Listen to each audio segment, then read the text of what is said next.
योद्धा न्यूज मराठी। पत्रकारांशी गैरवर्तन करणाऱ्या खासदार संजय दिना पाटील यांच्या निषेधार्थ आंबेगाव तालुका पत्रकार संघाचे निवेदन।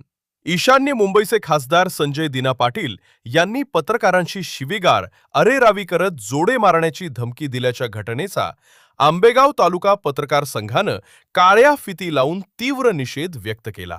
या घटनेच्या निषेधार्थ संघाच्या वतीनं मंचर येथील प्रांत कार्यालयात नायब तहसीलदार सचिन मुंडे यांना निवेदन देण्यात आले।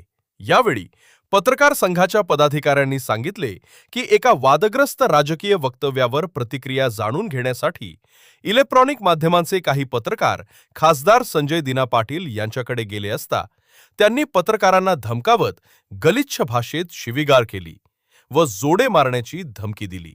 लोकशाहीचा चौथा स्तंभ असलेल्या पत्रकारांशी एका जबाबदार लोकप्रतिनिधीनं अशा प्रकारे गैरवर्तन करणं अत्यंत निंदनीय असून लोकशाही मूल्यांनाही धक्का देणारे आहे। आंबेगाव तालुका पत्रकार संघानं या घटनेचा तीव्र निषेध नोंदवत संबंधित खासदारांवर योग्य ती कारवाई करण्याची मागणी शासनाकडे केली आहे। पत्रकारांना निर्भय वातावरणात काम करता यावे तसेच अशा घटना पुढे घडू नयेत यासाठी ठोस पावले उचलावीत अशी मागणीही निवेदनातून करण्यात आली। योद्धा न्यूज मराठीचा संपादक नारायण मनोहर सूर्यवंशी।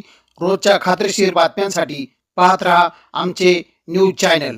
आजच सबस्क्राइब करा, व्हिडिओला लाईक करा आणि शेअर करा। धन्यवाद।